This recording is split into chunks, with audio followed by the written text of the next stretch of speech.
Welcome everyone to Through the Void Gate, a Warcaster podcast for new and experienced players. Deploying in 3. Hello and welcome to Through the Void Gate. This is a very, very special episode. We have an interview with the creators of the game we're all to hear about, Jason Souls and Matt Wilson. Thanks for coming on, guys. Thank you. Thanks for having us. Thanks for having us. Well, first of all, Kickstarter 3 just wrapped up yesterday even. What are your thoughts about how it turned out in terms of hitting your goals and the community response overall? Yeah, we're real pleased by where it turned out. You know, I think we're close to or just over 250% of our funding goal. We opened up a bunch of stretch goals, and I think we're right where we needed to be as far as our expectations and all the stuff that we were able to add into it. So a big thank you to everybody who backed. We have a lot of returning people.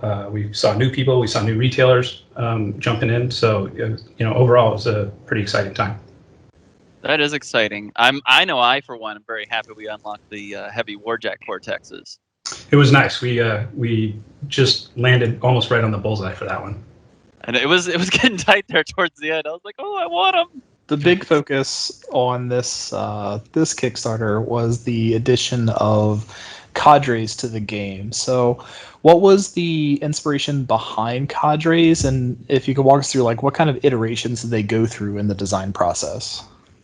I don't really remember the exact thing that sort of led to Cadres. I think it was, Jason and I have been collaborating for so long on so many different things that our process is pretty organic. We just bounce ideas around until things start to gel and take form. I think, with Cadres, we wanted to do something that was defining of the factions, but also wasn't just more of what people had already seen. We don't want the factions to feel two-dimensional or one note, right? So we're looking for things that that contrast what's already there, but also complement it. And we wanted to do some things that were unique so that there was a little less symmetry between the different factions. When we start out these games, we usually are developing the different factions fairly in parallel, just to make sure that the foundations of the factions are there, that things are balanced. And once we get that foundation out there, we can start to branch out into more different kinds of things. So, with these Cadres, the Marchers, they have this vehicle, right? So, they're the only faction now with 2 vehicles. On the other hand, we've got, the Iron Star Alliance with a new Warjack, right? So we're starting to diverge from those parallel paths with the different factions. We also were able to do something that was very thematic and a bit more focused because we have the foundational building blocks in place. Anything to add, Jason? Yeah, I took a walk down memory lane and checked out my email and for interviews. So Matt's notorious for hitting me with new tech ideas that I then have to figure out actually how to implement into the game. So he had this great idea for Cadres, and then I had to figure out how to get them into Warcaster because Warcaster's structure wasn't quite there for it. So right. We had, before the Cadres could take shape, we had some weeks of conversation on how they just be entered the game themselves. And that's sort of where the structure of the champions coming with the rest of the cadre came from. So once we established what they were actually going to look like, we got to start digging into their aesthetics and starting to figure out what the shape of the cadres would be.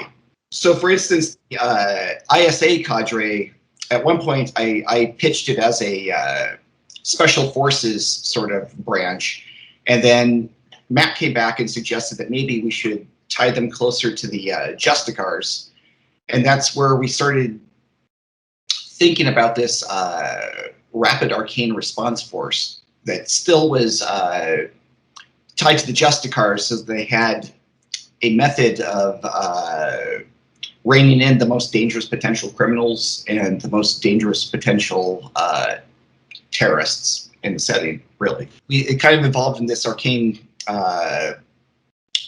very, very modern, very, very heavy witch hunter force, which is pretty distant from the lean assassins I pitched to start with. Look, we all know you love Section 7. I do love Section 7. I think it's really cool. I think the cadres all add like a lot of flavor to each of the factions, and I think it's probably a lot of fun for you guys to get to be able to work with the clean slate that Warcaster kind of gives you, right? Absolutely, it's been a fun time developing this setting, and and we've got so much more to do with it. But beyond the cadres, a lot of the work that we've been doing is going into this Thousand World source book, and I think it's really going to be something that anybody who's enjoying the setting itself is really going to love the book.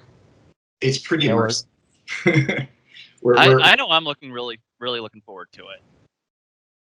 Yeah, it's like nothing that we've ever done. As far as, I mean, we've done some pretty big books. We've done world books before. I don't think that in a single volume, especially at sort of the what I still feel is like the beginning of the life of this game, I don't think we've ever gone quite as deep or have had such a cohesive sort of grasp of the setting. We've really gone like into how everything works, and we're bringing that to the book too, in things like battle carrier diagrams or schematics and exploded tech illustrations and things like that really are going to open up the world. The explanation of how to go through a void gate is freaking amazing. I love that detail. Oh, that's awesome. Yeah, I'm super excited for all the short stories too. Oh, there's just a ton of fiction in it. It's great. Yeah, I mean, we were gonna ask this later, but I think it's a good transition now. So, for the new source book, I mean, do you have any details on how many pages are in it, and are there any surprises for us beyond the expanded lore and the rules updates, like new scenarios or anything like that? I don't know if we have a page count yet. I think that we were originally, when we spec'd the book out, we thought it was probably going to fall somewhere between 200 and 240 pages, and then we just kept adding stuff, and it just kept growing. And it's currently being laid out right now, and a lot of the information hasn't even gone into the page layout. So, and we're doing it's being done in sections, so it's not like one volume yet. So I think that probably sometime next week, our graphic designer, Andrew Hess, will probably have everything in there, and then we'll finally have an idea of how big the book is. But I mean, Jason, do you have an idea? I think it's probably over 300 pages. I'm guessing somewhere between 280 and 320. Okay. Yeah.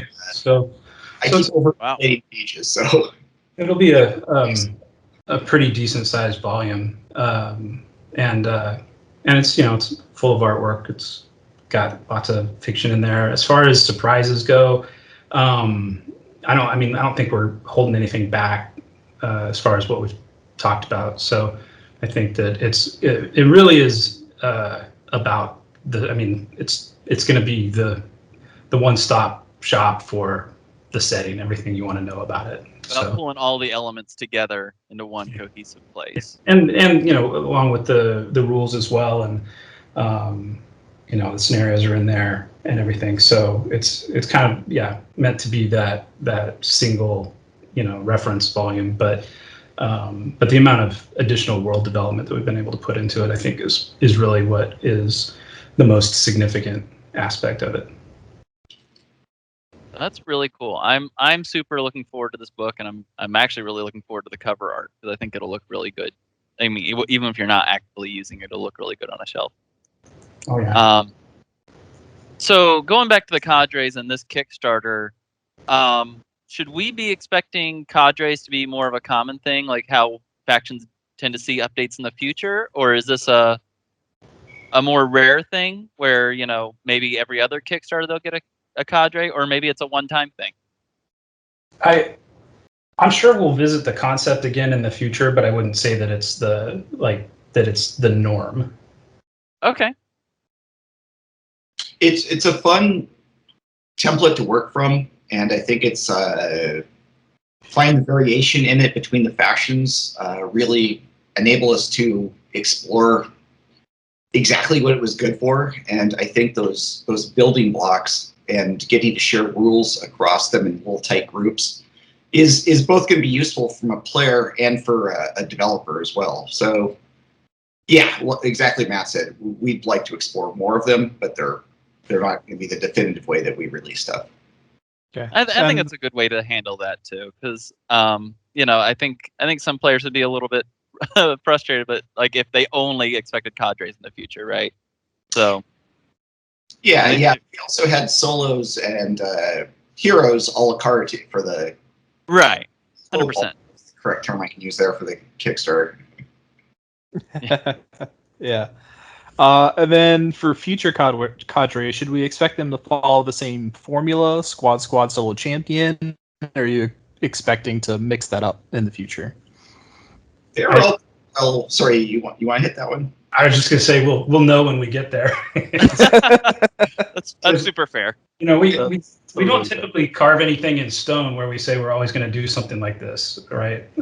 It's I think that again, we've been creating stuff for so long that if there's a method to what we do, it's that we just really try and stay open to new ideas, and we're always looking for something that's different than what we've done, because I think we think that that's what keeps the game exciting for people, for players, keeping everybody engaged. If you knew what to expect every time there was something new for the game, it would kind of get boring, right? So fair. Yeah, that's totally fair. So what were some of the challenges in each faction coming up with the cadres? I know you mentioned the ISA, how you kind of initially envisioned it as the spec ops, and it kind of turned into the rapid arcane reaction squad. What were some of the other challenges, whether it's from lore, rules, or even just model design? I felt like conceptually they were all pretty easy to dial. We had pretty solid concepts relatively quickly. At least that's my memory of it. The hardest part about the process for me was really going out of the way to make sure that everything had a unique role, and that we weren't stepping directly on the toes of something that we released for. So whereas the Eternus Khatun, for example, might have gotten some technically stronger fighters, they're all melee fighters. They lack any firearms. They lack any ranged attacks. So they're going to be much more close-in combatants than, say, the vassals, especially the vassal raiders packing their expecting rifles, because those things just certainly aren't going to go anywhere. But yeah, kind of going in and looking at the marchers and making sure that the dragoons had a distinct different role from the traditional ranger forces. The traditional ranger forces being more of a hit and run squad, and the dragoons having a volume of attacks. Working out that sort of stuff, I think, was the trickiest part for me. But I also didn't have to focus primarily on the visuals and getting the concepts done after they're written. So I'll switch over to Matt. Yeah, I mean, as far as the look and design of them, I think those things came together pretty quickly. I don't recall any of them being too tricky. I mean, a few of them, I remember we had a few iterations of the Divine Tempest before we landed on the one that we liked right there. But we also, I remember, like, when we started that design, we went back to some previously unused concept artwork that we had sort of pinned to the wall and said, like, I think it was back when we were designing the Immortal Weaver, and Andrea had done several different concepts, roughs. and there were so many that we liked, it was hard to just decide on one. But we said, at some point in the future, we're going to come back to this stuff because we like these elements and they go so well in the faction. We did that with, I think, a few of the different model concepts where we were able to go back to something that was unused, and that gives us a great starting point, right? Rather than just sort of like grasping in thin air for something, especially when we're doing something that is new. So, yeah, I think the new flying Empyrean squad is a little reminiscent to one of the demon designs in the concept art book. Yeah, I mean, it has some similar aesthetics to it, right? And they're kind of like spindly and demonic. With the way, yeah, with the wings and stuff, and yeah, it's pretty cool. And then, so why did y'all decide to add in some new Jack Cortexes as well? I think that was just a fun stretch goal that we could add in there. So it wasn't something that was developed yet, and that's sort of like what we try and aim for with the stretch goals, is something that's going to either enhance the rewards or give you something new. But the whole idea is it doesn't exist until we unlock that. So that was an area where we could add a little bit more into the game, some new options, and just kind of have fun with it. But they're not specifically like related to Cadres or anything like that. Oh, we have had one guy in the Discord that really wants them to be cadre involved. Yeah. Yeah, I mean, he's gonna be a little sad to hear that one. Unless we come up with something. I mean, I don't know if Jason's even. Have you even started thinking about those yet? No. I don't know. Maybe they have. I mean, for most of them, it really wouldn't matter. But for the Eternus Continuum, having a Cortex that makes it a Cabal model would let the Centurions shield guard for it. So I think that's kind of where he actually wants it to be. But I seriously would not expect it. I would imagine not. But so as well as now you're working on Cortexes for Jacks. We also saw DC2 solos and DC3 squads get introduced for the first time here. What was it like getting to play around with those new power levels? Getting to be able to turn those knobs and see what you can do with just a little bit like a DC adjustment. So we didn't really set out to create a new tier of models. When we wrote the original rule system, we integrated that functionality, realizing that if we needed to throw something out there that was a higher cost, we had that option. And that's pretty much the case here. It's kind of tied to that issue of making sure that we're not directly making anything redundant. So as we were playtesting the new models, sometimes it felt like they were a little bit too strong. And Travis Marg and I talked a lot about it, which is really how all those higher cost units came about. And we looked at them and we really liked how they were playing, and just decided that that was a good time to turn that knob and say, all right, they're going to be a little harder to get on the table, but they're going to be more effective when they get there.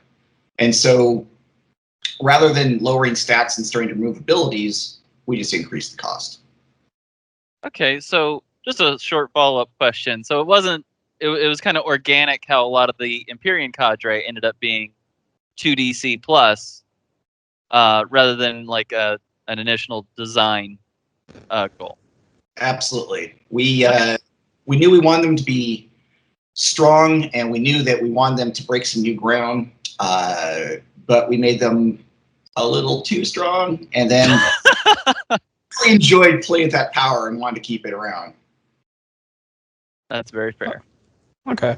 And on that note, a number of the community have been commenting on the increased stats and abilities on a number of the new units compared to older ones.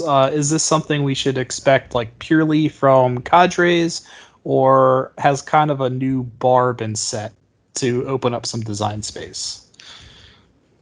I think the Empyreans push that design space. Yes. I say that for a reason. I mean, field of text wise, we've been working on on going over all the cards and getting them into a new database. And so I've seen all the cards at once recently.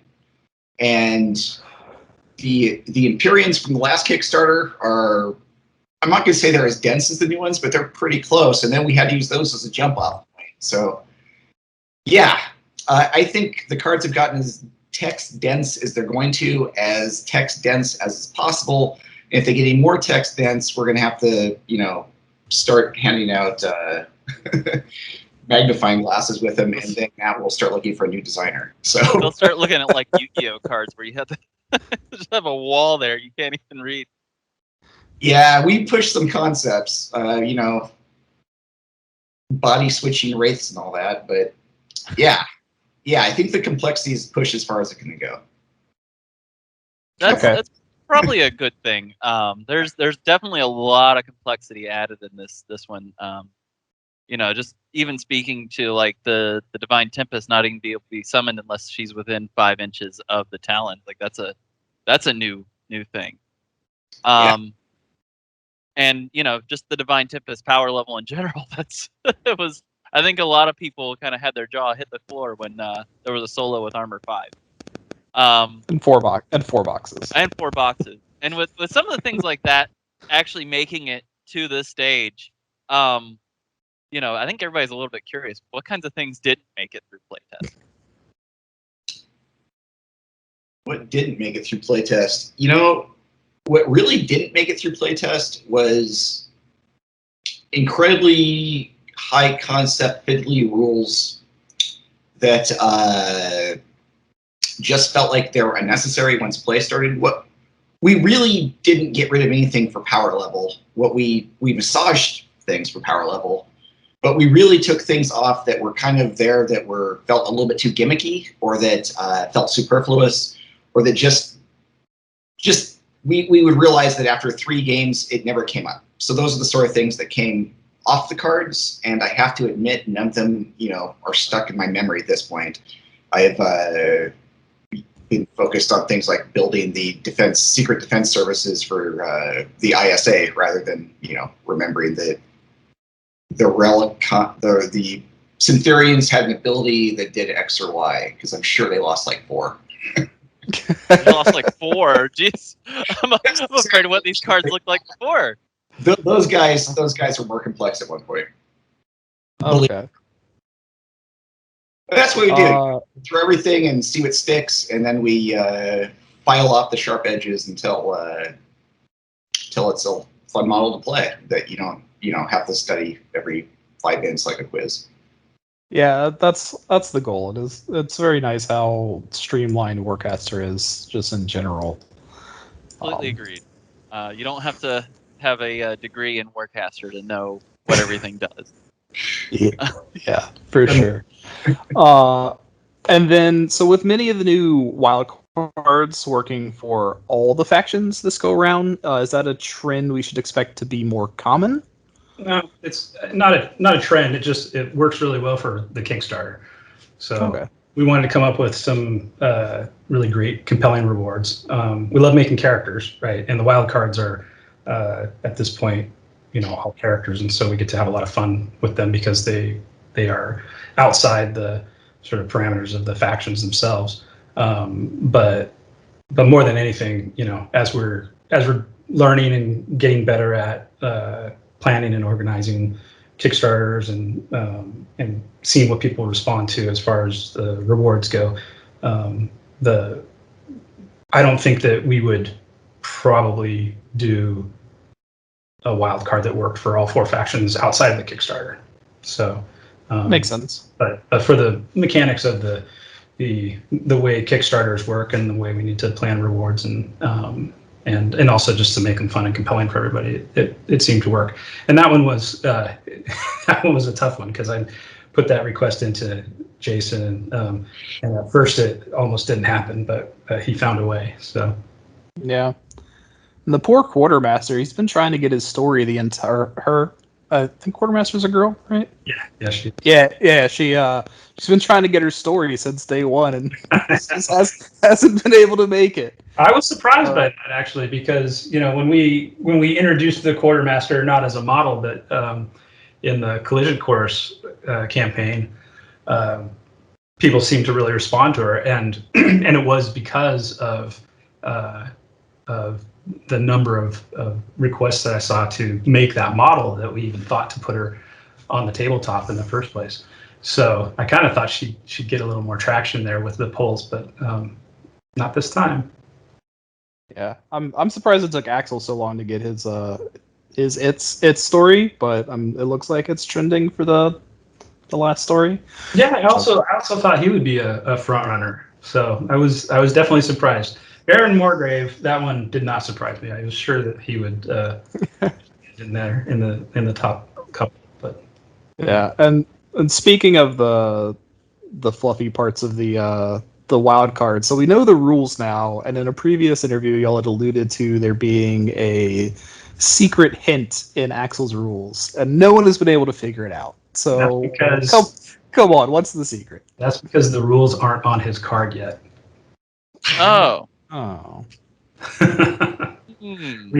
We held it back so that you would not be able to figure it out, and we're going to make everybody wait until they see the card.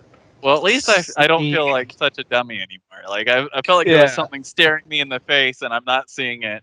No, it almost got out there, but we decided we wanted to play that one close to the vest, and it's not something that is particularly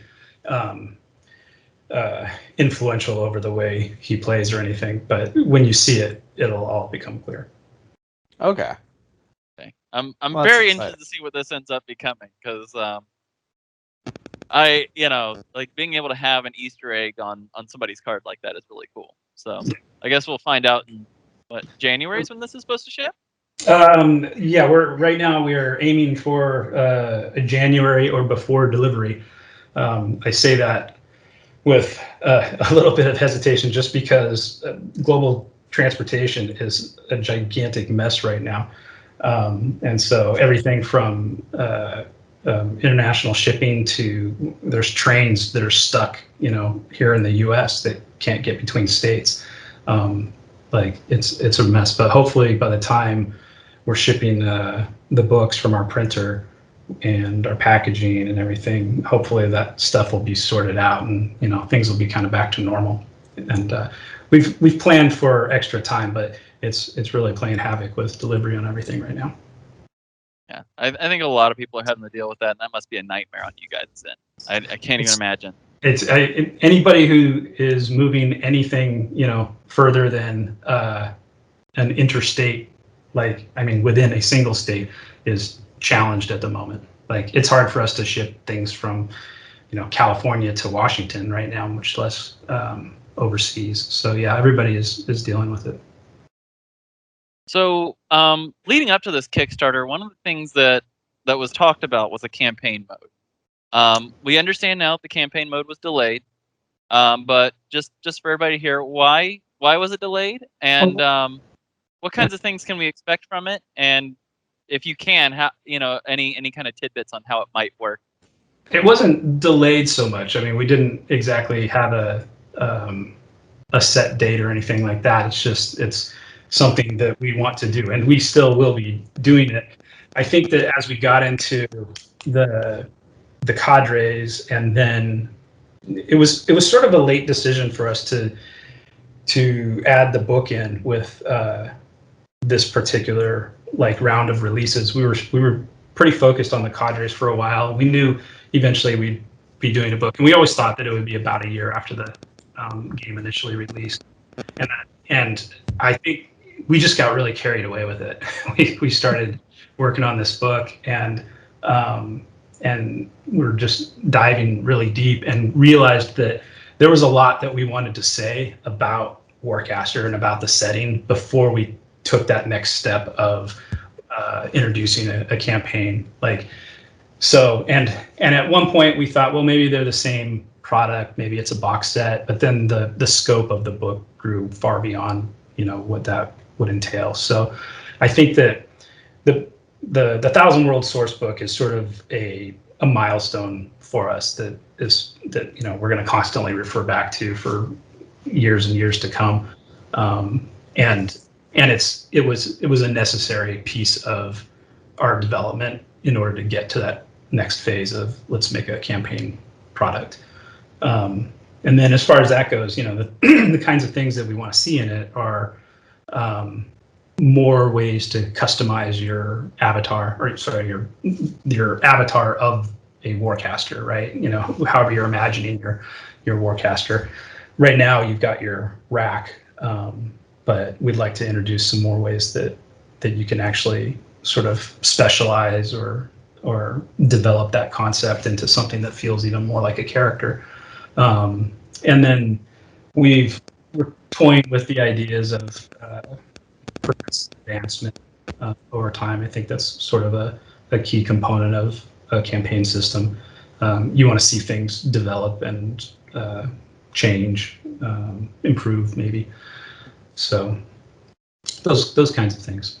And there's a few things. I mean, we've been thinking about that since the beginning, and we've laid some groundwork for it in places that we're already thinking ahead. So awesome. And then, on top of the new source book coming out, you also just introduced the wiki for, not only Warcaster, RideQuest, and then, expanding out into the other games. So what should we be expecting out of the wiki? Like, what are y'all's intentions or plans for using that new tool? That's a good question for Travis Mark. He has been the one who has headed up the wiki project. And it wouldn't exist if it wasn't for his efforts. But I think that the primary goal is to make sure that there's a central rules reference, right? So that when you got a question, you're looking for something, it's in one place, and it's you're not having to look all over the internet for that kind of thing. Over time, I think that we'd like to get more content on there, whether it's the setting lore or imagery or things like that, so that it's a great reference for people. It's also a good place for new players to check it out, right? If they want to learn more about the game and the setting, and before they dive in, it's a good place to refer people to. So I think it'll just be sort of something that develops and grows over time. Okay, Yeah, so go ahead. So we might see like the new short stories that are coming out, like also put on the wiki, for example, or possibly. Yeah, I mean we haven't really discussed putting fiction on there yet, but it's if it seems to work within the format, then I think that's a good place, right? Because we've got to find some place for that stuff to go, and that's as good as any. Well, I'm super excited to see the wiki grow. I know that sites like Line of Sight's War Machine University has been pretty big for the community, and for Privateer Press to have an official one for its various different games is kind of a huge step in my opinion. I just think it's overall good for the community and the player base. So I'm excited for that. I'm a little sad that the Map 5 on the regulators was a typo. I was really looking forward to Map 5 regulators. But I mean, I understand things like that happen. So it's cool. I'm just excited to see what kind of updates happen to it and see it grow with the game. So now we're going to kind of move into more fluff-based questions. So starting off, how prevalent how much do regular people know about the AC? And once they know about AC and all that, why would somebody maybe become a vassal or become part of the organization in general? It's a hell of a retirement plan. Immortality or not? I think the Eternus Continuum is a kind of a cult boogeyman in the background. I don't think the average person knows a great deal about it unless they've come in contact with it, and then I think they know all too much. So kind of like the mafia for us, right? Like I know, you hear about the mafia or gangs or something, but I know day to day, I've never really experienced anything kind of like that. So kind of that level, but kind of more of like a sinister vibe. Well, the mafia is actually not a bad correlation for particularly the average people and how they would come to know the organization, because they're going to know it through organized crime and they're going to know it through labor corruption. The AC targets the weakest members of society and exploits them and offers them a better life, offers them things they can never have ordinarily, offers them a step toward power, offers them wealth, offers them concrete methods of improving their lives, and that's why they're so insidious on that scale. You don't know who you're working for, you don't know why they're asking you to do these things, and you certainly don't think the Eternus Continuum is at the end of it.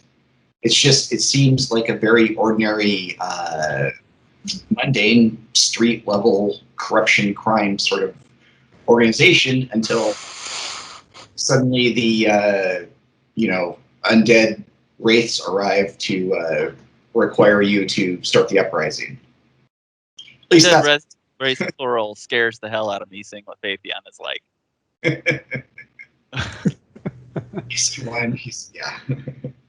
Yeah, and so going on to the Marcher world side of things, so do they, because they're kind of like a collection of, various different planets and states and groups and things like that, do they take, quote unquote defectors, like people that move in from other, factions, or is it more of a case of like, you're from the Marcher world, so you're Marchers?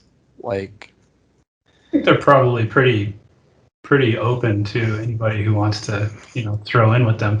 I mean, Corvus is I guess a good example of that, right? He's an Empyrean, but works with Marchers.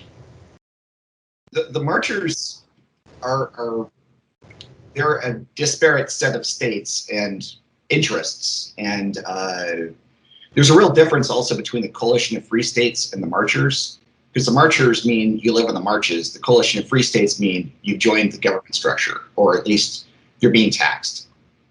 And so there's definitely corporate interests on the marches that have ties back to the ISA, and there's definitely plenty of ISA refugees who have decided that they don't want to be a client state anymore, and so they're moved to the marches to seek more freedom.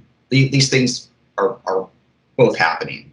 Nothing is monolithic in this setting. Whole worlds are divided between the great powers for control, and who's ever got the access to this or that void gate determines, they control this or that neighborhood or territory. So in some cases, it could feel like your cohesive power structure is closer to worlds millions of miles away than it is to a continent on the other side of the planet. That's pretty cool. So, apparently, not all Empyreans hate human races. I mean, we see the wild cards; they interact with a lot of the human factions too. But we also know that a lot of them are not really super friendly for humans. So, what percentage of them would you say tolerate, or at least deal with people and like the human race in general, in a favorable way? That's another hard question, and Matt might also have a more nuanced response than mine. But I think that you've got two issues there. You've got the Empyreans with an amicable approach toward humanity, and those are extremely, extremely, vanishingly few. I mean, you're talking about a handful of individuals out of literally billions. And at the same time, you have aeons willing to work with humans to further their own ends. So, as nothing's monolithic, power and control are also not necessarily monolithic, even for the Empyreans. They need human agents sometimes who can be bought, relatively easily. They're not like Empyreans where they have millions and millions of years of history dedicated to a single purpose. Humans are influenceable, and for the Empyreans, easily influenceable. So they can reach out and shake your hand and put you to purpose as well. Okay. So like a lot of the times it's like my enemy becomes my tool. Yeah. That's And then like on that same kind of theme, does Corbus still have friends back home, or is he kind of like exiled, like cut off, like black sheep? I just explored this for the Thousand Worlds book, and there's a section on the wild cards in general and a section on them, little entries for them specifically. And I put a lot of thought into Corvus particular, and the marches are at an interesting crossroads between where the Hyper-Uranian ends and where other things begin outside the Cirrus galaxy. So if Corvus should see something of extreme interest, he might reply back to the Empyreans, should it be an existential concern. Okay. Just to throw a ... out there. Well, that's exciting. that is exciting. Like I like that he's got the ties back home, and I like that he'll take a bullet for anybody. Yeah. He's still very hard. I mean, he might have friendly sentiments toward humanity, but he's still been dedicated to that purpose for a long time, and that sticks with you. Yeah. While we're talking about like this kind of stuff, I've been wondering, because so the Empyreans like want to kill keepers, apparently. So why does Tolkien work with the Empyreans? That one's been blowing my mind. So Master Tolkien is one of the original keepers who joined the Great Constellation. So Tolkien understands the Empyreans like few humans, few Living things. post-humans will ever understand. And so he's returned to aid humanity, and yes, he's a keeper, they want to hunt him down. But at the same time, he is, or at least was, a human follower of Cirrus before crossing over. And almost certainly has, again, with the, none of these factions are monolithic, almost certainly has some ties remaining within the chorus, the Great Constellation. He's got friends, and he probably has friends among the Aeons. And whereas they're probably not going to, he's not going to aid them, in combating humanity or in hindering the movement of humanity, but he might aid them in some esoteric philosophical debate. He might tip them off to a condition of importance with regards to the Void Gate network or the Hyper-Uranian, and he might need to, help them fix something. Or, hey, I saw this, it's of extreme existential importance, sort of deal. So he's not going to help their war machine, but he might help their the architects, I guess I'd say at the end of the day. Feel free to jump in here, Matt, if you got anything. You have a much better handle on this since you've been writing all their bios. That probably helps, yeah. All right, what else do you all want to know? So a member of the community has made a fan-made RPG using the Warcaster universe as a template. And I mean, it's actually pretty faithful to the Warcaster system. They use the strike dice. They're making character classes based off of different ideas and concepts that have been kind of shown in the world, and it's actually pretty well done. It's still like in its early baby steps, but every time we have a play session, he's refining it. How do you guys feel about this kind of content? I mean, we love content that's generated by the community, right? Anything that keeps people engaged and enjoying the setting is awesome. With that said, we typically steer clear of getting into that stuff because obviously we've got our own plans for things that we're going to do in the future, and we don't want to, we kind of need to keep ourselves what's the right word? Just uninfluenced. So, Right. but as far as community content, it's great. Yeah, and I love how you guys have kind of banded and kind of accepted community content, like with the way you guys have done Brawl Machine for War Machine. It's really awesome to see you guys kind of embrace what the communities want to do with the property and just kind of reinforce it, without making it your thing. Yeah, I mean, at the end of the day, it's all about the community, right? Without it, we don't even have a reason to make games. So we want to see that thrive.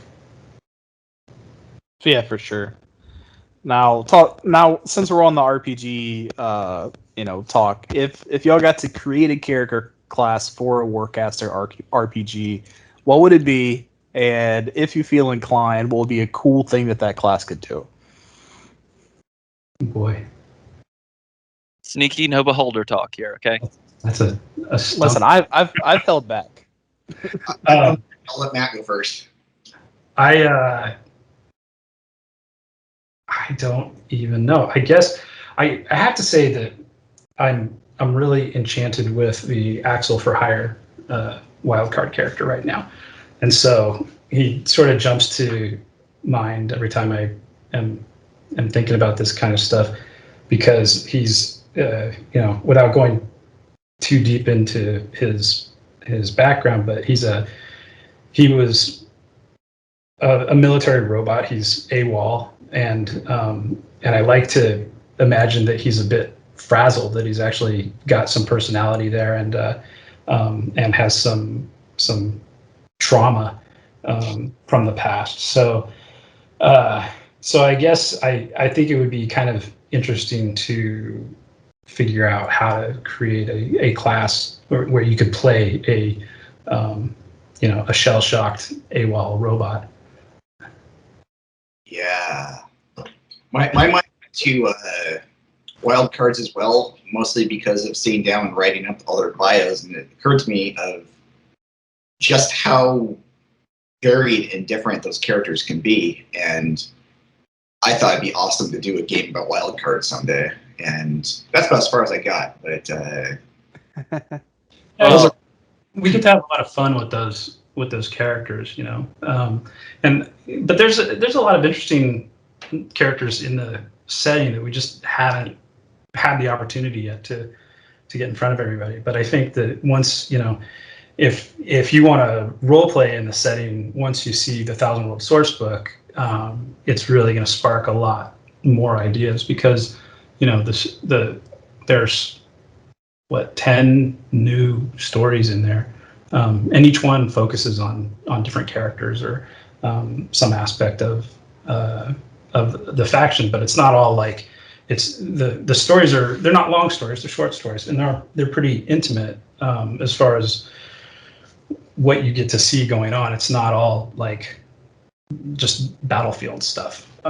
There's a lot more sort of like drilling into the setting and who these characters are and what motivates them and stuff. And so I think that once you have a chance to see more of the fiction the way that we're approaching it, it's going to even open up the world more, like, for all the different possibilities. It's not, even though the game's called Warcaster, but the setting definitely is much deeper than just that sort of 5,000 foot view of the battlefield.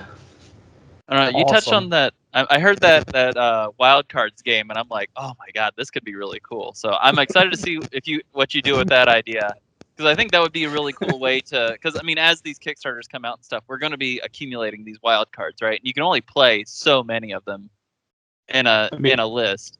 So I think that would be really cool to find a way to get people to have added value out of them. So I'm kind of looking forward to wherever you decide to go with that, because I've got all of them so far. I'm also imagining a card game called Wild Cards, which I think would be cool. So far, we've gone as far as me saying, "Hey, this might be an interesting idea." Not that it's not going.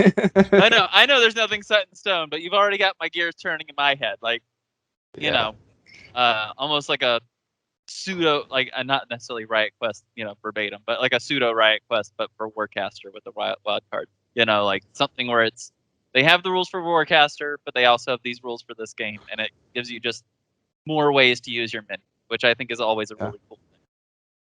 And then, so before we wrap up, I had another thing pop into my head that's been bothering me.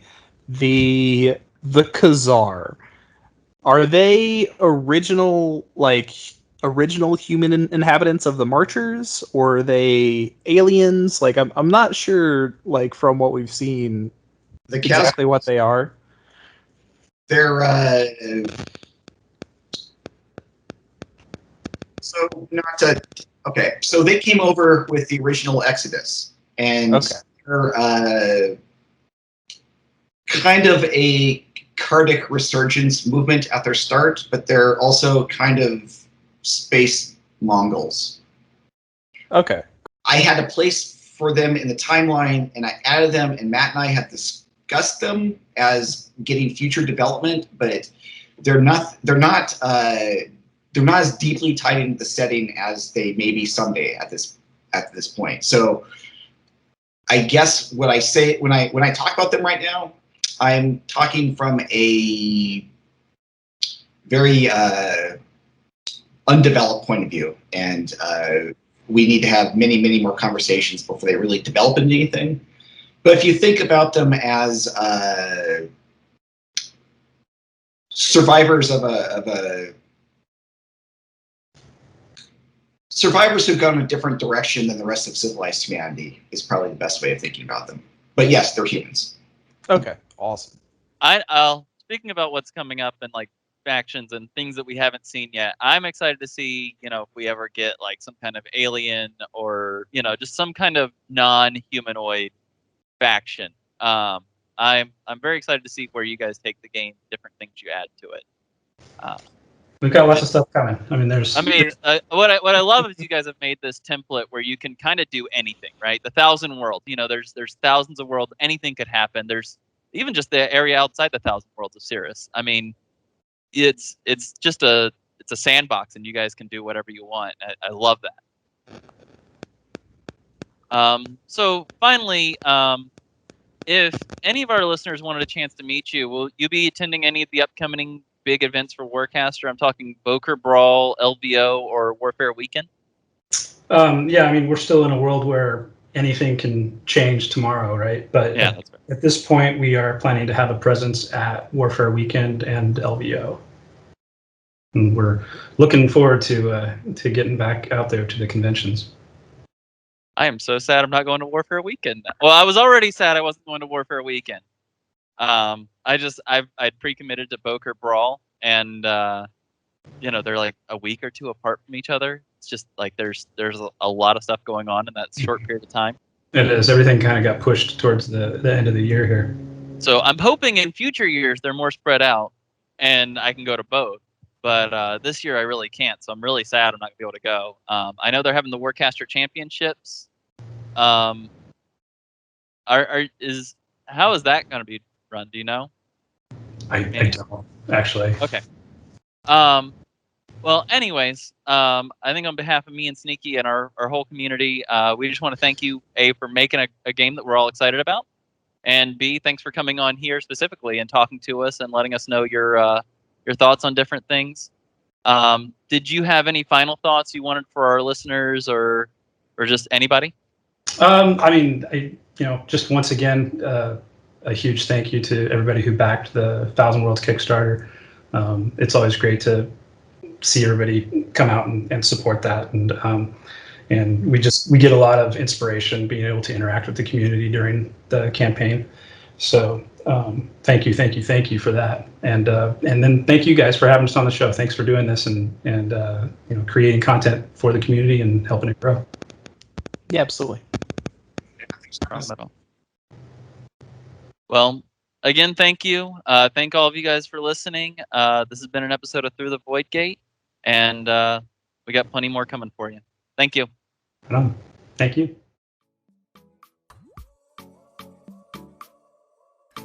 Thank you for listening. This podcast is brought to you by SX Wargames. Now, if y'all enjoyed the content, don't forget to subscribe. Now, for more content, you can check out the Through the Void Gate blog, or join us on the SX Wargames Facebook, Discord, and YouTube. Stay safe and roll super strikes.